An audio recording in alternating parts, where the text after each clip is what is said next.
People's National Congress Reform, PNCR, presents Nation Watch.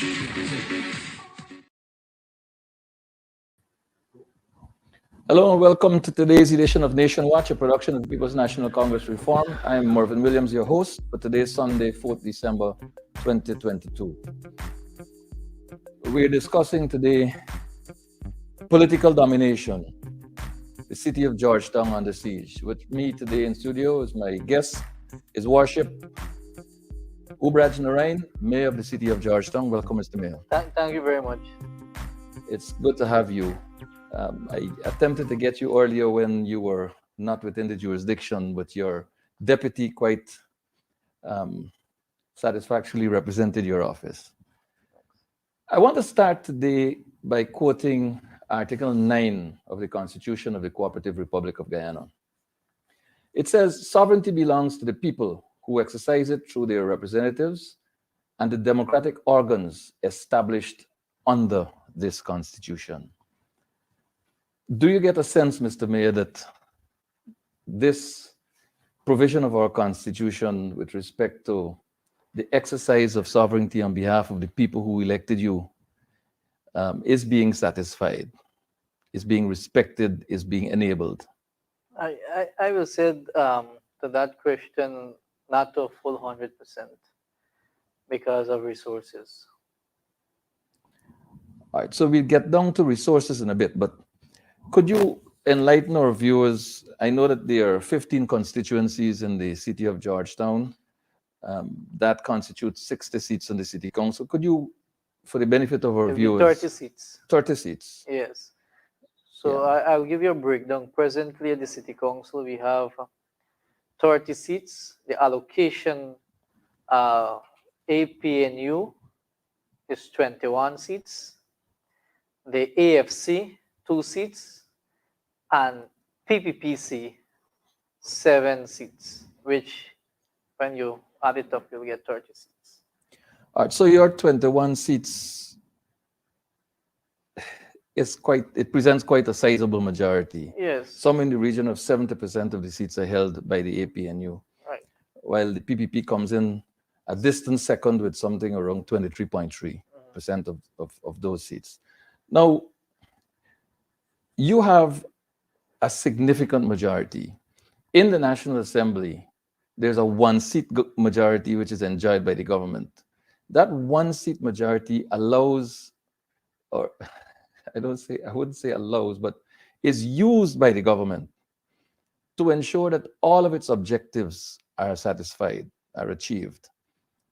They pass whatever bills, motions, budgets they require using that 1-seat majority, and they, through the executive, implement those decisions. You at the city council, with 70% of the seats, you will pass your motions. But do you get a sense that the government supports or provides the enabling environment for the Georgetown Mayor and City Council to implement the decisions taken by council? No. I can say this much. We had passed many motions at the level of the city council. And with also dialogue with the PPP councillors. We had caucuses we discussed before we enter in that chamber with the PPP representative as well. And they will vote for some motions, and government, when we forward it to the Minister of Local Government, that will be on his desk for numerous months. And we presently have one of that motion, which is the city in need immediately, is a littering bylaws, which is almost coming to a year now. And the minister did respond to us and said, look, we have to make some amendments. And he outlined those clauses in the littering bylaws. And we did make the amendments, and we took it back to council. Council voted, and we sent that back to the Honorable Minister of Local Government. However, that still sits on his desk. I know for a few weeks he make mention on the littering bylaws where we have to do enforcement of the EPA Act, However, City Council is not subject to the EPA. The EPA is an agency by itself, and City Council is a semi-autonomous body which should have its own bylaws and regulations to deal with littering enforcement in the city. I have a question on this littering bylaws issue. Central government and the National Police Force some time ago took a decision that they were going to prosecute persons found littering in the city of Georgetown. A responsibility which I understand falls within the remit of the city constabulary. Now, here you are, you have presented as a council your proposed city council's littering bylaws, which have not yet been considered or approved. Right. Littering is a problem. Huge problem. The naming and shaming, the photographing and publication of people's images who have been found littering, it started with a significant amount of interest and it has subsided. The city is again facing serious consequences from littering. How do you view the minister's non-action in this regard? It's a sabotage to the city. And why I said that, we had these discussion before when the new government took office. And I said to the minister, are you willing to work with any government, and I'm saying it here again, for the betterment of the citizenry of Georgetown? And I outlined to His Excellency numerous things that we need to be fixed. And one was littering. And he said, look, do the bylaws. We did the bylaws, we sent it. Now you're saying to the public, we have to do enforcement. Enforcement of what? Yes, the city constabulary will arrest a person and place them before the court. Now the court will determine what that person should be fined for. But if you got a clear direction within a bylaws, well, you can able to give this individual a ticket to pay that ticket within 24 hours. And if that person do not pay the ticket, then you move to the courts. However, when you go to the court, most of these cases, they get fined maybe $10,000. And sometimes the case dismissed. So all of these things happen because of lacking of proper bylaws, policies, and regulations within the city. And for me, the Minister of Local Government ought to put these things in place at the level of the legislation house, which is the National Assembly Parliament, so that we at the level of the local authorities will able to enforce those policies and bylaws at various municipalities and NDCs.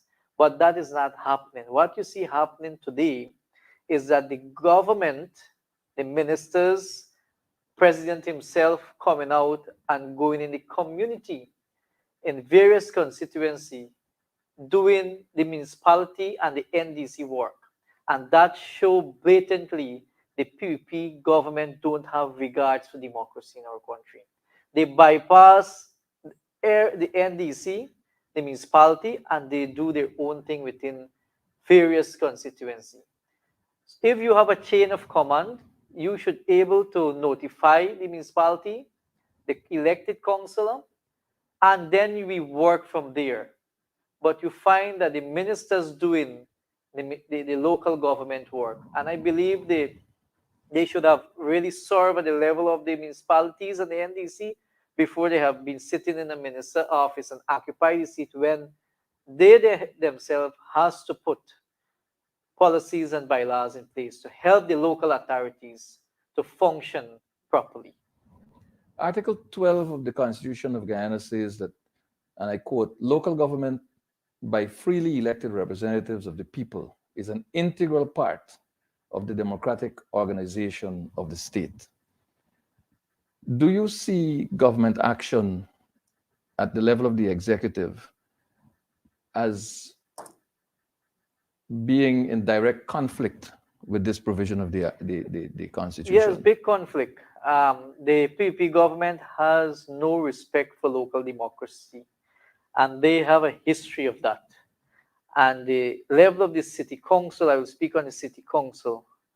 Um, we've been sabotaged, we've been stifled by this government in terms of resources.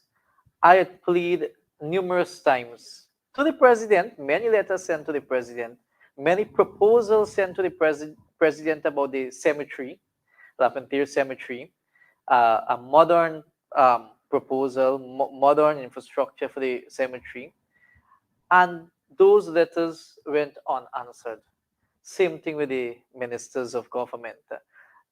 They the government has no regards to local democracy, and for let me put it in this way, has no regards to democracy in our country. They speak democracy, but they do not act upon democracy.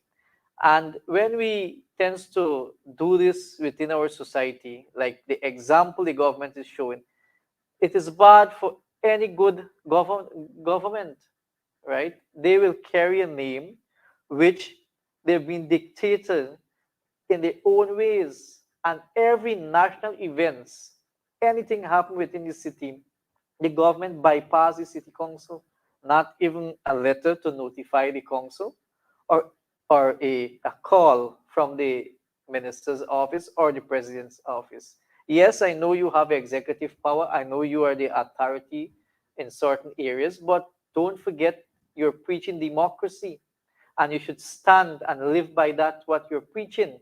So the PPP government has no regards to local democracy. They have been stifled the city council in many ways. So this issue of the littering bylaws, the littering bylaws, as I understand them, would provide an opportunity for revenue inflows for the city council That's right. to do its operational works. Not so long ago, there was a national event, specifically, I think it was called Cricket Carnival, where the president himself chaired the carnival committee.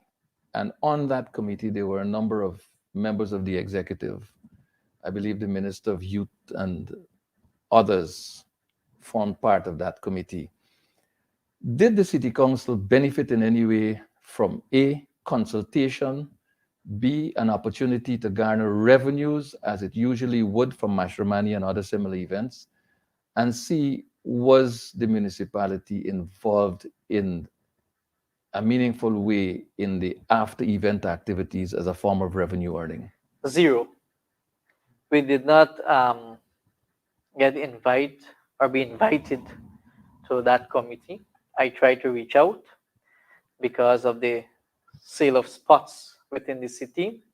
The city council has total control, whether public road or the city council road. It is stated very clearly in the 2801 in street sellers bylaws that whether public building, government building, private building, the city council is the one who in charge of those spots. I I reached out and there was no response. However, all events that hold or held in the city of Georgetown during that carnival period was unauthorized by the city. And that is setting a bad precedent, bad example for the city of Georgetown. Because as a citizen, if they go and act illegally, they will have to face the consequence. They will have to face the courts. They will have to face the laws. While we have a government, while we have a government who is boycotting the laws, who is sabotaging the laws, who is diverting from the laws, and then they preach about democracy. So we benefit zero from carnival activities. And that barring from benefits constitutes an illegality. Of course, and I will give you this example. Recently, at an event that the government decided to hold, and I did instruct one of the council's attorney at law to write the attorney general um, a legal letter, and he did so, and I had engagement with the Attorney General. And I said to him that we need to work together. There is a city government and there is a central government. Central government operates within the city government. And the city government ought to know about the development and what engagement, both nationally and locally, what is happening within the city. You must get respect for the local authorities. And that is one thing I can say with the APNU AFC, and this is not because I'm a part of the PNC, I am saying this. They always send a letter, always engage the city council, always have us as a member of any committee. If not myself, it will be one of the technical officer. So the technical officer will be able to advise and able to bring back a report to the council, to brief us, to know exactly what is happening. But this government, for example, you have the minister within the Ministry of Public Works. I can't recall his name, but he feels he's a powerhouse. He feels he's a boss. You know, he's more than the president, and he will call the officers them directly to instruct them. Same thing you will have the minister of local government um, doing. They will call the officers, direct them. So if city council took a decision, well, we could go this direction, they will call and say, look, we go in this direction. So they actually control the administration of the council.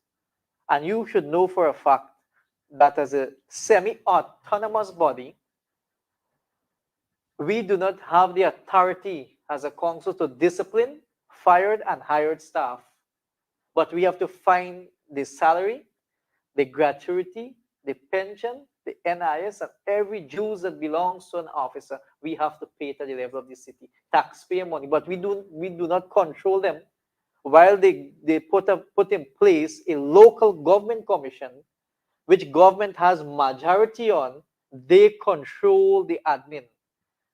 And when now we took a decision, they will threaten the officer, invite them for a meeting, and they will say, if you don't follow the government policy or redirection, you will be fired or be demoted. Many of the officers who've been to those meetings come back to me personally in my office and say, Mr. Mayor, we work here very long. We don't want to do this, but we want to secure our pension or gratuity. We have a family. We have to put food on our table. And this is the direction we get. And they say, if we need carry it out, they're going to send us home or demote us. The local government commission threatened officer many times. So the level of the city council, our hands are tied. And many people don't know this. They thought that, oh, we can hide the engineer. We can fire the engineer. We can remove the town clerk. We can remove the... No, we can't. We even can't discipline these people. So you imagine what we are facing at the level of the city council. What does the council intend to do about these kinds of illegalities, these kinds of imposition that augment against the best interests of the management of the city? Well, in that way, we took the local government commission to court, the act, for a certain clause of the act, and I hope that we can able to get a ruling on that. It's almost 5 months now. That matter is before the court, and I hope that we can able to get something positively from that matter. If not, I said to the council, if I do not get the justice from the High Court, that we will take straight to the CCJ, because it is illegal and it's undemocratic for a semi-autonomous body to operate without controlling the staff of that organization. I looked at that some time ago, and it seems to me there's a little leeway that the government is taking advantage of. A question of interpretation. I think the best determinant for that is the court. Under the APNU AFC administration, a number of pieces of local government related legislations were passed. One bit of legislation was the Fiscal Transfer Act, which was established to ensure fair and equitable distribution of resources subventions and other resources to local authority areas. Has the Georgetown Mayor and City Council benefited from the promulgation of this act? Has this act served you any purpose? The act is there. This is one thing I make mention to the government as well about. And if we really follow that act, the Fiscal and Transfer Act, the government ought to give the municipality of Georgetown close to 600 to 700 million Ghana dollars a year. However, that is in terms of subvention. The government only give the city council 30 million. 30 million Ghana dollars a year, which is no kind of money, right? And that act is dormant for the PVP government. That's quite interesting. A few months ago, in addition to this stifling, this withholding of subventions, a few months ago, your records indicated that government agencies owe the city council in excess of $85 million. Over $1 billion. Over $1 billion now. A billion. It's over $1 billion. So there's been no move to settle these debts? Well, yes, we did discuss that, and I believe some of the ministry at this point of time, I can see some of them is coming forward to pay those taxes, and because it is something long overdue. And I saw the same powerhouse minister within the Ministry of Public Works make mention of doing roads. And so if the Ministry of Public Works pays our tax, we will be able to do many roads in the city. And if they're able to give us the rightful resources, you have all the vessels land in the port of Georgetown, the city council gets zero, right? All these things was negotiated with the APNU AFC government, and we was getting away. But since this government took office, they squash everything. You have the vessels in the city, like land at the port of Georgetown, ought to pay the city council something. Which developed nation? And when you hear the vice president speak on, which of the vice presidents? The vice president, Dr. Jagdeo, vice president, the second vice president. Yeah, okay. Make mention that development of the nation. Development is only for a circle, and the president is a circle.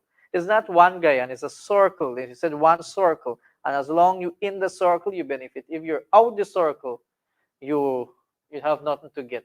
So development in our city, look at our markets. I lobby many times for proper development in our markets. You create your infrastructure in terms of hotels and different businesses coming to the city, but we need to focus on getting our markets in a modern way. We need parking lots. I identify some areas which we can able to put parking lots in the city.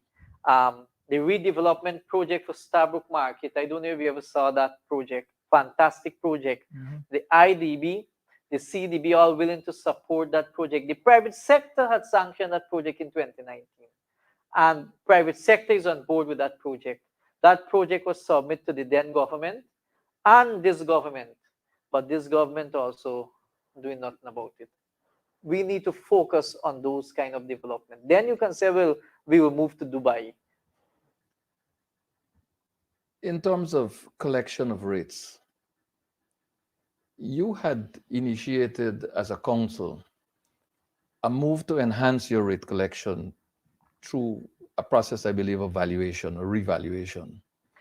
What is the position with that, and have you benefited from any enhanced rate collection in that regard? Well, I can say this much to you. The process that we established is called a amnesty. Mm. We draft the amnesty policy, a policy which give the council authority or a committee and the administration, where this never had done in any council force in history. That policy is on the website of the Mayor and City Council, is online, and that policy guide you. If you maybe a $5 million and your interest is $3 million, there's a form you applied and you submit the requested documentation, and the committee look at it and the admin look at it as well. Mm-hmm. And if you do not, how we update our records, many of the properties within the city of Georgetown is like the person's like the 10th or the 12th owner, but the first owner still is on the account. So that is one way we use also. Before you change the name of that account, you have to go get a valuation. And when you automatically, they go and get the valuation and bring the valuation, the value for the property increase because they never had done any form of valuation.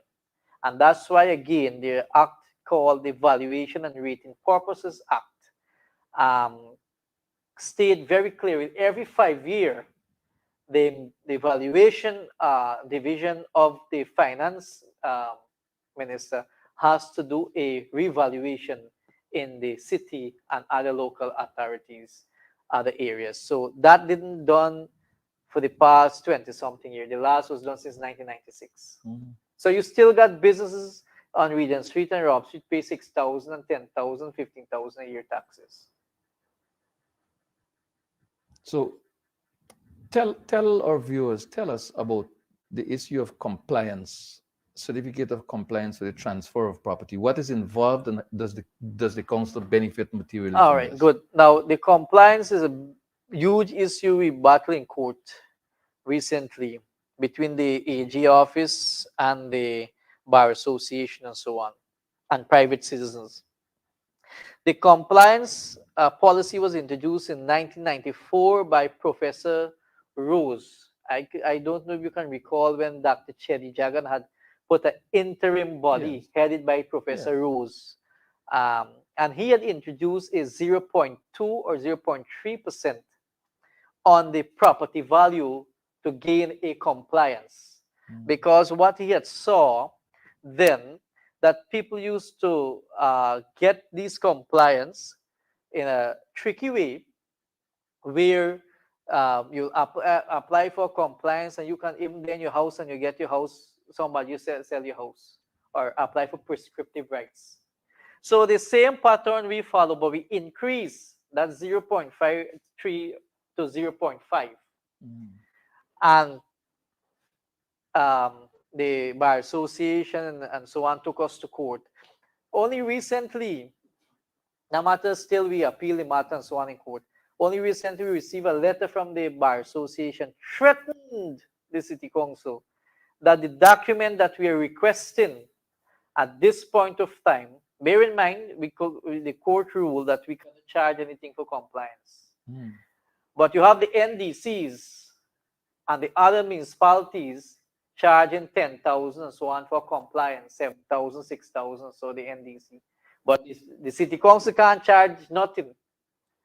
We get zero. That is how this government stifling the City Council. So what we ask for still and maintain a certified copy of the transport, a certified copy of your identification card or your passport to prove that you are the owner for this property, your rates and taxes receipt, and I believe if you're a power or power of attorney for someone, we ask for a certified copy of those things so we can able to give the compliance or prepare the compliance in the right way. The Bar Association wrote to this council and said, look, you don't have the authority to ask for any of these documents. So it brings us back straight to in the 90s, that where people can go and apply for prescriptive rights, where people can sell people's property and get a compliance and transfer it. And these are the crookishness is taking place under this government. And you have certain agencies backing the government because real estate is a big thing within the city right now. You may not see it, the viewers may not see it, but real estate in this city is very huge. And I will tell you this one main reason for this kind of cleanup exercise is to identify lands and property, derelict property within the city that the government will move soon to take over, right? So many people don't know that, but the government has an aim, and the aim is to get properties within the city of Georgetown for their own purpose and benefit. And now we are trying to protect people property by just asking for these documents, a certified copy of the transport, because only recent 2 weeks ago, I dealt with a matter where this woman lived at the front house, but she paying taxes as well at the back house, which is a derelict building. And the building was sold to somebody. They get a new transport while she has the old transport. And she coming with the old transport. And being charged taxes. Yes.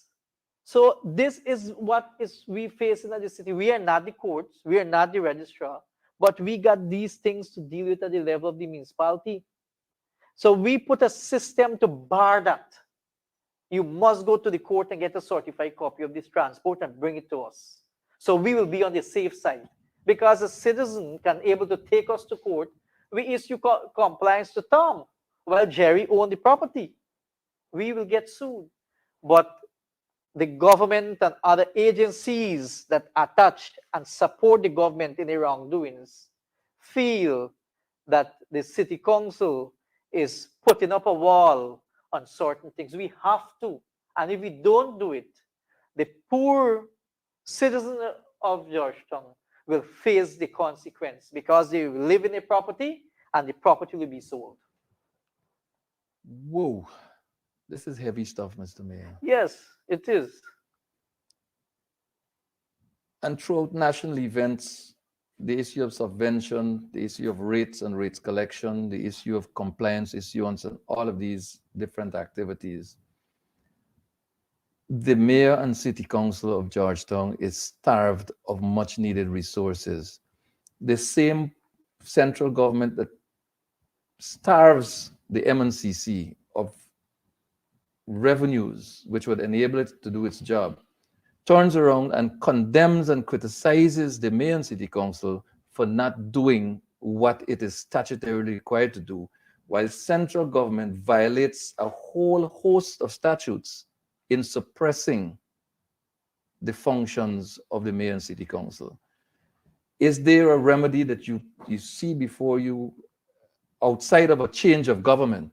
Do you see an interim remedy? Well, I can say this much. I took office in 2019. The no confidence motion of the APNU AFC took place in 2018.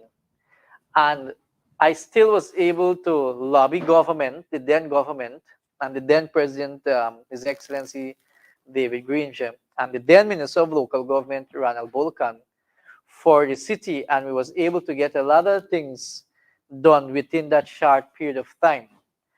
With this government, I have all my letters. I can show the public that I lobby tremendously in various ways to get help from government, resources. And if the city give them the right resources, we will do the same job, not only 3 times a month, but we will able to do the same job that what the president and other ministers is currently going out there and do every 3 months. We will do it every day, right? But we lack of resources. If we get the same equipment, why you got 20 trucks and 6 excavators? Give us those equipments, and we will get the work done. But if you don't give us the equipment, how will we get the work done? And then you come out and say, look, we've got this cleanup. And the private sector commission, I don't want to speak much on them, but they have been biased in all corners of in a democratic nation. All corners the private sector have been biased in a democratic That's nation. the commission. The private sector commission. Because you see the city starving, you see the city is trying, but yet don't offer a help to the city. While I reach out many times to the GCCI, I can say the then president of the GCCI, Nicholas Boyer, he had done some tremendous, give us some tremendous help at the council. I want to give him credit under his leadership. Nicholas Boyer, he had done some tremendous things within the city for us, help us out if we get certain things. We had signed an MOU with him for taxes and so on. Since he had left the GCCI as a president, we never get any kind of help from the GCCI, while we are still trying to engage the GCCI and the Private Sector Commission for a way forward. I believe the private sector need to play an integral part of all agencies, not only the government of the day. And that is why I say they are biased. They need to play a part in the city and in the various constituency where they have over 5,000 membership. Why not come on board? Why not show an independency of the agency, which is the Private Sector Commission? Why only lean on government side alone? And they're showing their hands. I believe the private sector should and shall be aware of the independency and able to help the city as well. They have the capacity to come on board and help us. They have the resources to help us because the private sector benefit tremendously from the city.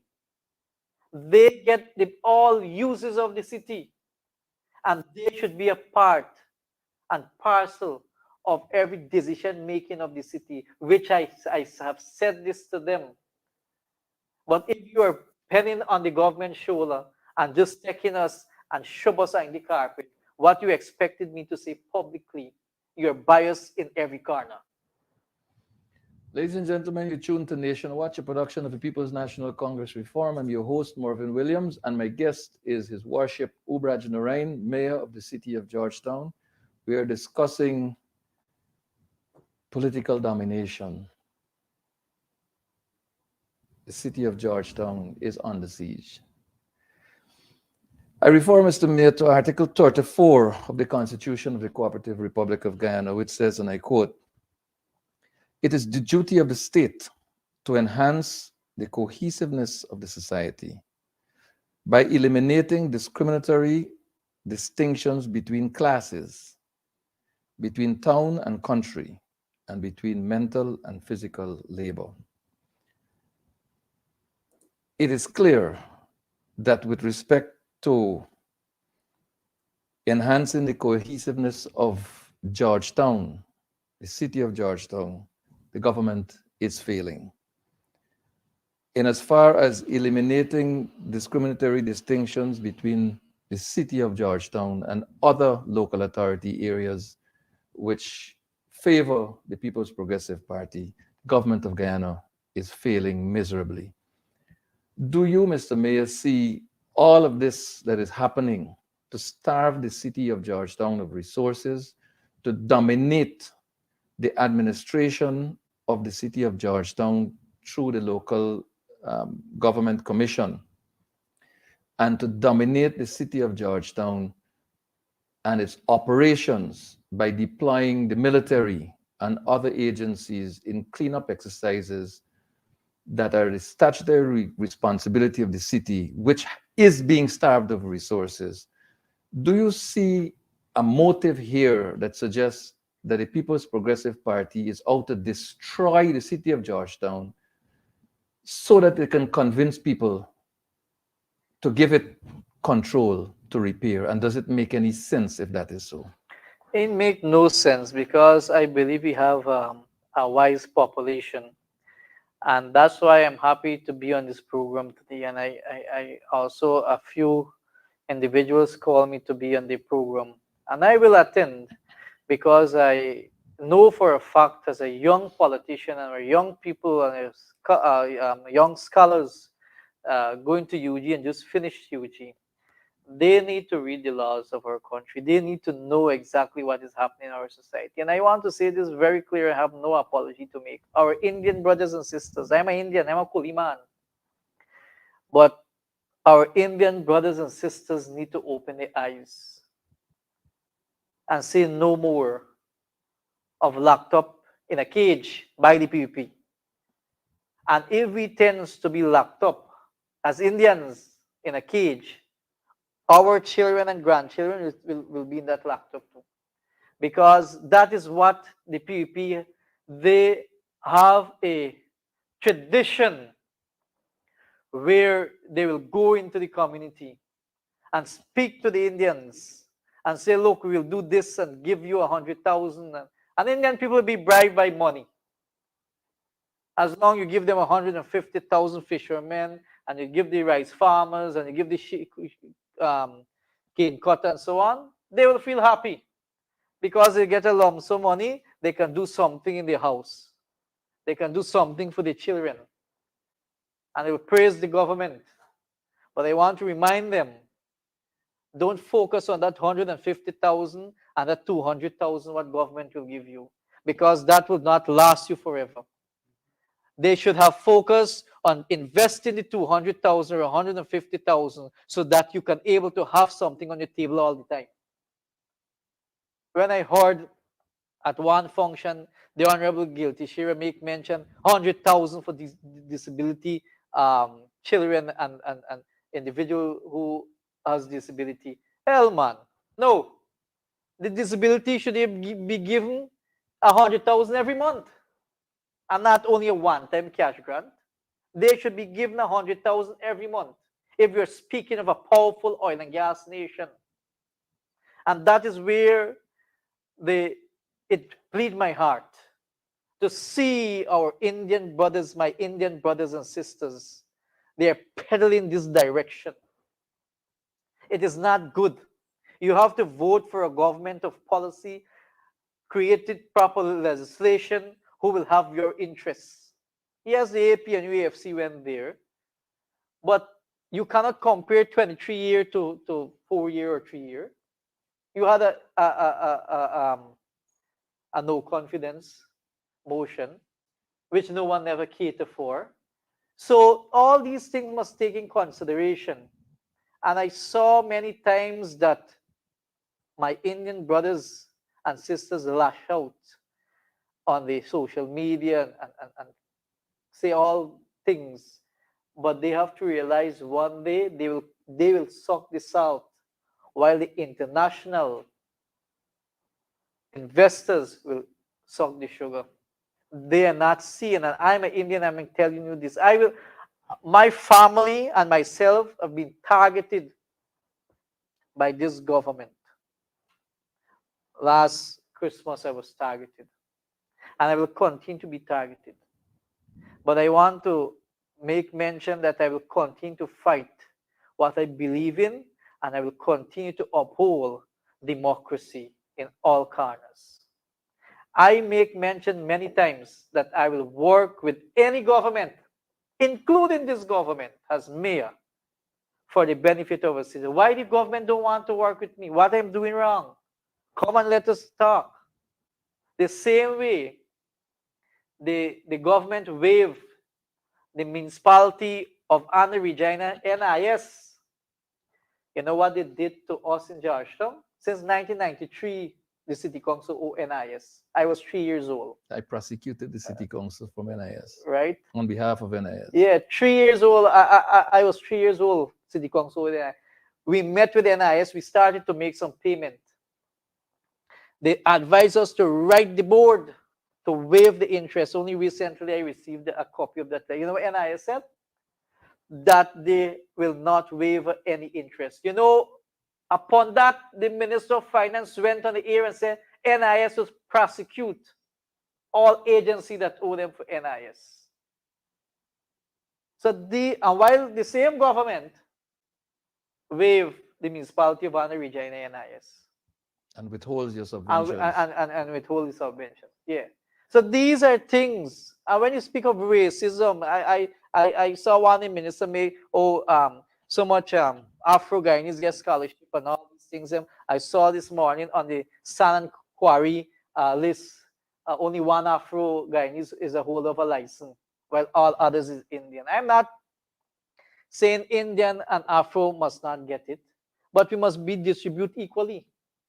All parties must get equally, right? And the same thing we face in the city council.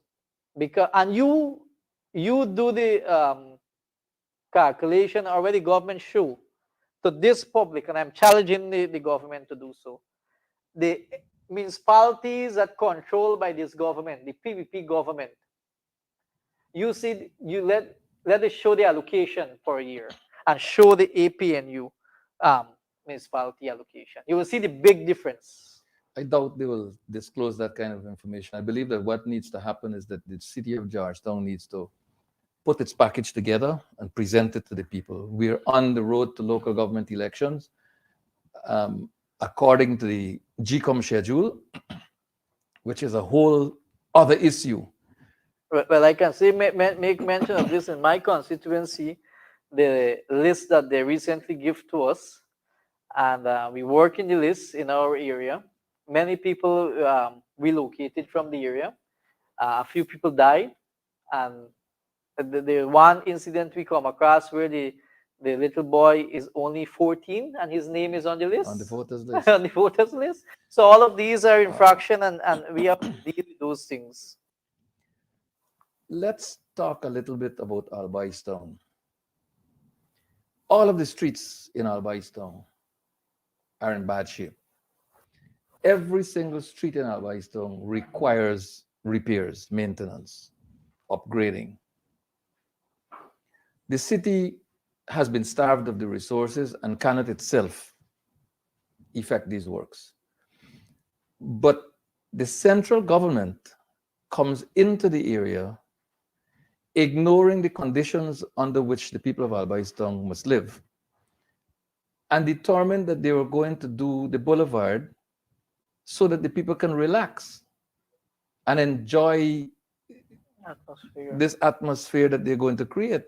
Now, how do you reasonably even attempt to justify that kind of action when you neglect people's quality of life and you put a project in place that creates the false impression that all is well, while at the same time you deny the city council, the statutory body, the opportunity and the right to effectively do its work? Look, Albaistung is a history by itself, but you can't get away or run away from the fact that the entire area, Albaistung, Charleston, need proper development. The roads, they're terrible, in a terrible state. And you're so right. The time you will take to go do a boulevard enhancement project And displace people as well. displaced many people. I went on the ground and I fought for those people to get some kind of finance so that they can able to relocate it and have something going. The resources should be plugged in the road development, the other areas of infrastructure of drainage, lights, and so on in Albaistung and Charleston. But you see, all of this here is called mekwok. Are using the Creolese. Mekwok mean that there's nothing to do but you find work. Forgive these contractors so you pocket benefit, the party pocket benefit and other benefits. Like I said, it's a one circle. You get there in the circle, you have to get something. So I just put it this way, mekwok. This government will see a good road and go and dig it up and say them put in concrete road. That is a mekwok for me, right?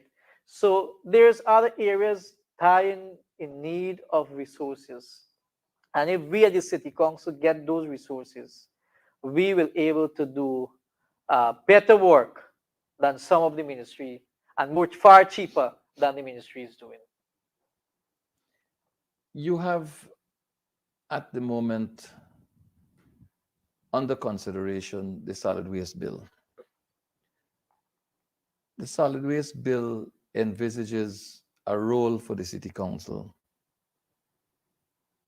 What is preventing this bill from moving forward to debate and passage? Only recently that was sent to the office of the mayor. The solid waste bill, proposed solid waste bill by the Minister of Local Government and Regional Development. The bill is a bill of authority which now you will take away the power from the municipalities. So this is the intention Yeah. behind the bill. Yes. The bill now they will be in established like how you got a local government commission, a body. Mhm. They will establish a salvage management authority, a body, which will control the municipalities, the NDC's garbage disposal. So now it is your taxpayer money, but yet you will come to the council, but you have a next now you're circumventing democracy. You're circumventing the authority of the council because you're creating little bodies and commission and take away the power from the council. So now what you will do with the solid waste bill, in certain clause, it state that the state will be in charge now of the garbage, while the municipality should be in charge of the garbage. You're paying the municipality taxes. That is our duty. The bill should be something to guide the municipality in a more proper way, and the citizens: collection, recycling, waste to energy. These are things the bill should be guided the municipality and the NDC to do. We only recently signed an MOU with a company in UK to move the garbage within the city from waste to energy. We plan to set up that within the city, a very small one, which will take off a lot of garbage as well. So no longer we have to go to the landfill. We'll do it here. No fume or anything will imitate from that project. Now you have a bill which will be debated and which will be passed by the one seat you make mention, which again will stifle the city council and the other municipality and NDC, because the body that you will establish, the minister will have to select this body, and the chair will be appointed by the minister. So the power gone back directly to the minister. So you therefore don't need a council. So you are breaking and taking away the laws, the authorities of these local authorities in this form. So before you preach democracy, you're circumventing democracy in a different way. Well, look, the local government are already controlling the staff. I will establish one now to control the garbage. Then I will establish one to like the one window for building plans. I will take away that power now again from them. I will establish a special body to deal with the one window plans, to deal with building plans for the country. Right? So automatically, the city council will be dormant. And many people don't know the process and the procedure with building plans. Everybody blames the city council, while the plan has to go to GWI for 2 months, and then it will come back to the city council, go to housing for next three months, then go to the fire service, then come back to us. It's not our fault.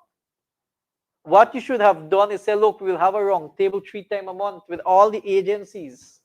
Bring your stamp, bring your policy, what you're looking for on this plan. And deal with the issues. And deal with the plan immediately on the round table, stamp and sign it off, because you already established a policy, what your agency is working with, what my agency is working with, and we deal with the plan. So the people can collect them plan within 3 days. But when you're taking away the power now, while you have a system which is not working, I agree it is not working. I'm not disagreeing. And it's not the level of the city council. You submit your plan to the council has to send it to public health. It will take a week or 3 weeks there. Come back to us, have to go to GWI, it will take months there. Come back to us, go to housing, it will take the next few months there. People plan that housing for 6-7 months, something years. Then come back to us, you go to the fire service. Then you go come back to us and say, then we can, when all these agencies satisfied, then we go sign off. So as it is now, the administration of the Georgetown Mayor and City Council is dominated, is controlled, is manipulated by the local government commission. That's right, the local government commission. What is intended now is for solid waste bill to control the operations of the salaries of the Georgetown Mayor and City Council. Yeah. And then the single window for approval is likely to take away building approval from the city council, which has to manage the city and all properties there. That's right. This cannot be respect for local democracy. This cannot be respect for the rule of law. This cannot be respect for the local authorities system. It cannot be respect for the devolution of power down to the local authority areas. This is absolute disrespect. What does the mayor and city council, in the next few minutes that's available to us, what, if anything, does the mayor and city council intend to do to challenge the government on its excesses and to protect the rights of citizens of the city of Georgetown? But on that level, we already challenged the Local Government Act. However, those bills has to be challenged by the parliamentarian, because we are not the level of the parliamentarian or the legislation arm of our country. And those things will have to be debated in parliament, and I hope both government and opposition can able to debate wisely and see the wisdom of the nonsense the government is going to do with this kind of bill, is to usurp the authority of the municipalities and the NDCs. And I'm speaking very strongly on the solid waste bill and the one window, which I don't have I have nothing against the one window, but it got ways which we can do it, and not to take away the authority which they outlined it at a consultation we had. And this consultation, many times you go, it's people from Trinidad who come here and tell us how to run our country. You know, they don't know anything about my country. They don't know anything about my local government system.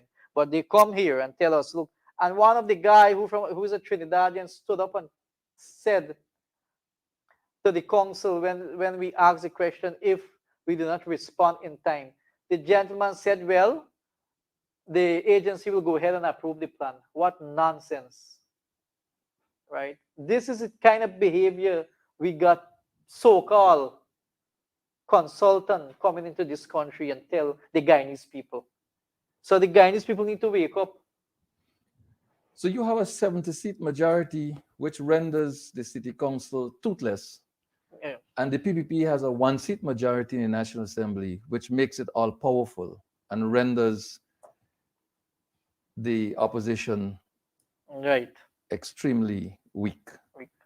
This is an abuse of the principles of democracy. It is abuse. It is. My own hope is that the international community, those represented here in Guyana, through the various diplomatic missions, are taking note of what the People's Progressive Party is doing to democracy in this country and how they're in fact bringing to bear naked political power to suppress, to control, to dominate the lives of Guyanese people. Mr. Mayor, I want to thank you very much for being on the program Nation Watch today. Viewers, I thank you very much for joining us and for staying with us throughout this program. I trust that you are better aware now of what's happening in the city of Georgetown, those of you who live here, and I trust that it will enlighten you to the point of action. I thank you very much for joining us and pray God that you be safe until we meet again next Sunday, same time, same place. God bless.